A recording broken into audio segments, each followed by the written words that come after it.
I'm dealing with a complex situation that's been a long time brewing, and now it's reaching a breaking point. I'm 36, married, and living in Ohio with my 5 kids. Originally from Houston, my childhood was shaken by my parents' divorce when I was 7, rooted in accusations of infidelity against my mum, which were never fully resolved. My father, suspecting my younger sister wasn't his, left the family but financially supported me, paying for my schooling but not for my sisters. This differential treatment caused a rift that has lasted decades. As years passed, my father and I reconnected and grew close, a bond that didn't sit well with my mum, especially after he named me the sole heir to his $710,000 trust money. Since his passing, my relationship with my mum and sister has been strained further by their financial expectations of me. Despite their limited incomes, my mum works as a shopping cart attendant and my sister in bakery sales. They've grown increasingly reliant on me. My financial assistance began with small sums and escalated as my own income grew, fueled by a sense of familial obligation. Recently, my mom reached out with a request to money a $910,000 renovation for our family home, citing severe disrepair. The call was unexpected and placed me in an awkward position, knowing she was eyeing my inheritance for this. I refused, leading to a heated conversation that left our relationship on thin ice. Adding to this, my sister was getting married, and my mum secretly used my money to money her lavish wedding. I discovered this misuse and froze the account, causing a big commotion. Now, I'm contemplating cutting financial ties, which is tough because it could push them into further hardship. It's a harsh step, but I'm exhausted from being taken advantage of. This dilemma weighs heavily on me as I try to balance my own family's needs with the guilt and responsibility I feel towards my mum and sister.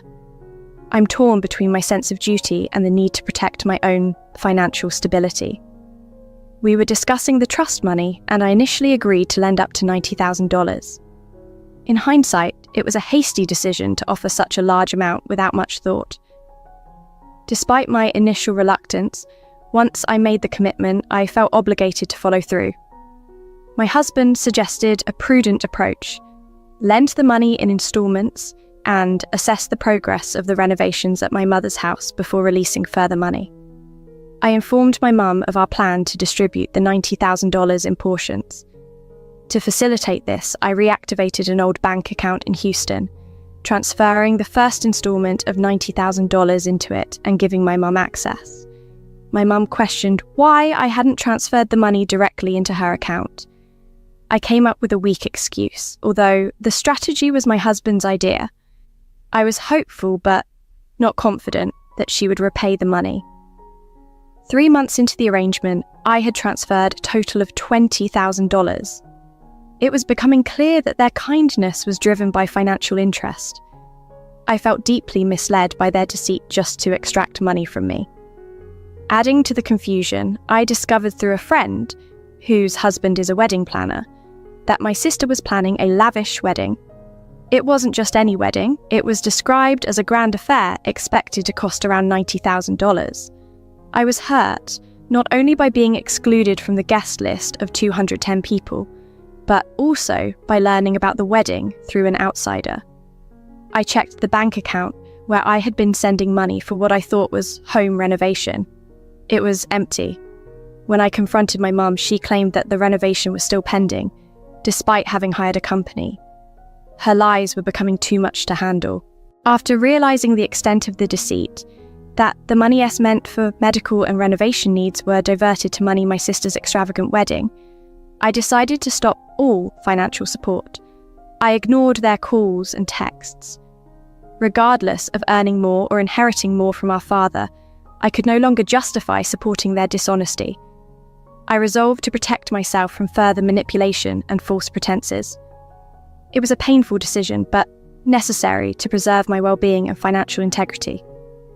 During a recent conflict about trust money, my mum reached out to my husband after I stopped responding to her attempts to contact me. I had previously warned my husband not to engage with her or any family calls, but he ended up answering anyway. During their conversation, my mum tearfully complained that I had abandoned them mid-renovation. breaking my promise to help financially. My husband, in the heat of the moment, revealed that I was aware they had misused the monies for my sister's extravagant wedding instead of the house repairs, which was why I had stopped the financial support. This slip-up by my husband infuriated me because I had wanted them to feel the repercussions of their deceit on their own. He also accidentally told her about how we knew the money for her supposed knee surgery was redirected to home repairs. After this, my phone was flooded with my mum's apologies. She claimed there had been a misunderstanding, that she had taken a loan from someone else for the repairs and was using my money to pay it back. It was hard to believe anything she said at this point. Exasperated, I finally agreed to talk to her, but only if she was ready to be completely honest. She admitted over the phone that they had indeed planned to finance my sister's lavish wedding by deceitfully asking me for renovation money. They chose this strategy because they thought I wouldn't find out, given my absence from Houston and lack of local contacts. When I pressed her about not simply asking for wedding monies directly, she claimed my sister had been against the idea, not wanting to feel indebted to me. During our call, I confronted her about using the money from her knee surgery money to fix up the house. She confessed that the house needed urgent repairs before my sister's in-laws visited, and in a panic, she fabricated the story about needing a knee surgery. Although I tried to remain composed during the call, I was deeply hurt inside. It pained me to realise how my own family could manipulate me for financial gain, exploiting my emotions. After hearing the full extent of their deceit, I ended the call and cried for hours, reminiscent of the grief I felt during my father's passing. He had always seemed like the only person who truly cared for me.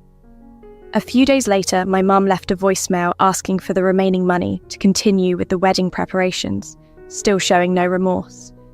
Her callousness pushed me to block both her and my sister's numbers.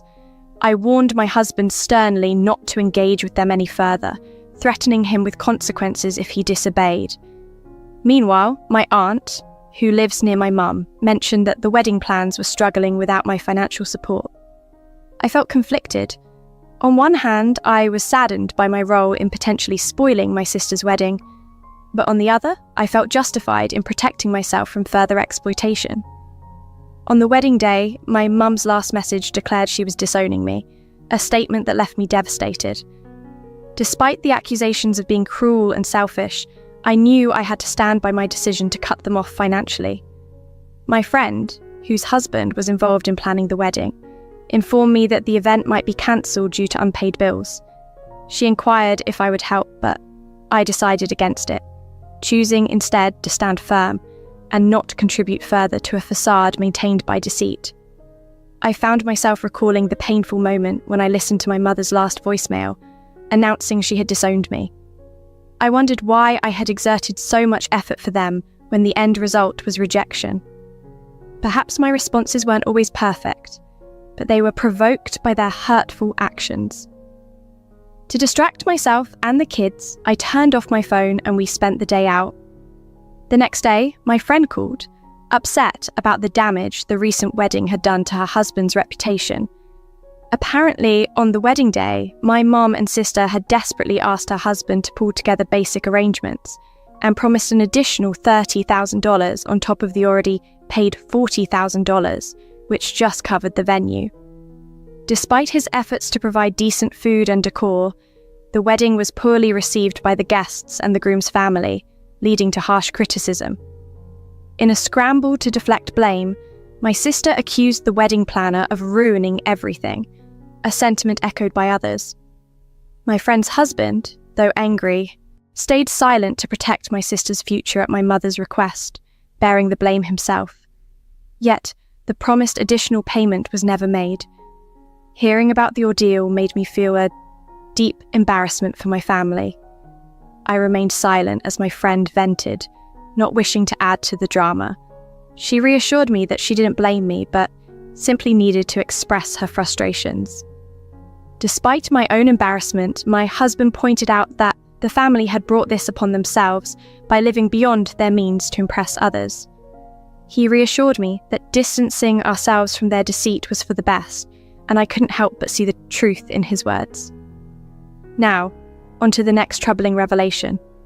Recently, after a night of drinking, my husband confessed his love for my sister. Although he was intoxicated, his words shook me. We had spent a pleasant evening drinking wine and chatting after a family dinner, but his unexpected declaration left me stunned.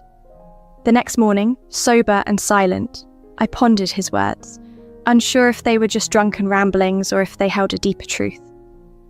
My sister, who had always been the modest type, had transformed herself over the past year, losing weight and dressing strikingly for the dinner. It was hard to ignore how stunning she looked, and perhaps in his inebriated state, my husband's true feelings had surfaced. Now, I'm left to decide how to address his confession. Should I confront him once he's sober, or dismiss it as nothing more than a drunken mistake? This dilemma is compounded by the old adage that a drunk mind speaks sober thoughts, leaving me to wonder about the future of our relationship and whether I could ever feel comfortable with him around my sister again. When people's inhibitions are lowered, especially in a state of inebriation, their emotions can often merge. This blending might lead some to mistake their lust for someone as actual love. This is something you might be experiencing, and it certainly warrants a serious, in-depth discussion with your partner. Without this conversation, moving forward in your relationship could prove very challenging. From personal experience, I can tell you that even if this incident is chalked up to mere lust, it might still cast a long shadow over your feelings and relationship. If there's a desire from both sides to salvage the relationship, I would strongly recommend both couples counselling and individual therapy to support a healthy progression together. I genuinely wish you the best and hope for a brighter future for you both.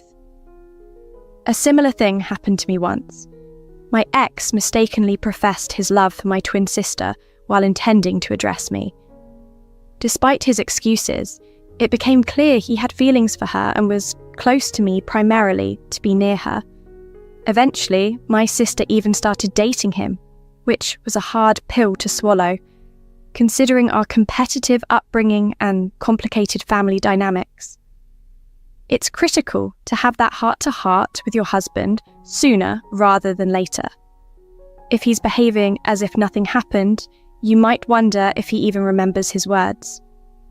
But remember, drunk words are sober thoughts. If you've noticed any previous behaviours that made you uneasy about his interactions with your sister, those need to be addressed. Ask him directly, face-to-face, about his feelings. His immediate reaction will likely reveal a lot about his true emotions.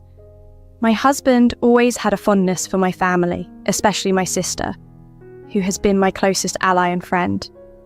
We do a lot together as families, so his affection wasn't out of the ordinary. If he had simply said, "I love her," in a casual manner, it might have been dismissed as a drunken slip. But the way he expressed his feelings left little room for doubt. It was a clear, heartfelt declaration, not just idle, drunk chatter. Considering all this, confronting him directly and observing his reaction will be crucial. This confrontation will help clarify whether his declaration was a serious admission of deeper feelings or just a misguided comment in a moment of lowered inhibitions. That night, after my sister and her husband had left and we continued drinking, I confronted my husband about the love declaration he made. Surprisingly, he wasn't shocked or surprised by what he had said, only that he couldn't recall saying it. When I probed whether he had feelings for my sister before we started drinking, he admitted that he had always thought highly of her because she is kind and warm-hearted. He mentioned that her recent weight loss seemed to boost her confidence, making her appear even more beautiful, and confessed that his drunken self might have found her attractive. He tried to rationalize his thoughts by saying it's natural for people to find others attractive, and that his remarks were just a reflection of that momentary feeling. He reassured me that, despite her beauty and the affection he holds for her, I am his wife and the mother of his children, and his commitment is to me. However, he became defensive when I pushed with hypothetical scenarios about choosing between us if circumstances were different. He expressed frustration over what he called hypothetical games, arguing they lead to unnecessary conflicts over things that don't matter. After calming down, he reiterated his love for me, emphasizing that I shouldn't overthink his drunken ramblings. Despite his reassurances, I can't help but feel troubled. The thought of him possibly viewing me as a surrogate for his feelings towards my sister gnaws at me. It's daunting to imagine sharing intimate moments with him again, fearing my mind might wander to comparisons or doubt his sincerity. The proximity to my sister makes it even harder. We live just 5 minutes apart, and I often catch myself scrutinizing every interaction he has with her. He always speaks of her fondly, which makes me question whether he feels the same enthusiasm towards me. These thoughts have planted seeds of distrust and insecurity that are hard to shake off. After sharing my concerns and reading comments from others in similar situations, I've realized the importance of seeking therapy. It's clear that this issue is too complex to navigate alone. My husband has now acknowledged his feelings for my sister were more than fleeting and have been recurring over the years. He's promised that they've never been acted upon and assured me of his love and commitment to our life together. We've decided to start couples counselling to address these issues comprehensively. Moreover, he's agreed to give me space by not joining me anymore when I hang out with my sister. This arrangement might help me process everything without the added pressure of his presence. Although it's a relief to have these open discussions and plans for counselling, I know the journey to rebuild trust and ensure our relationship remains strong will be challenging. The thoughts of his past feelings might always linger, but I'm committed to working through this, hoping that with professional help and honest communication, we can find a way to move forward together.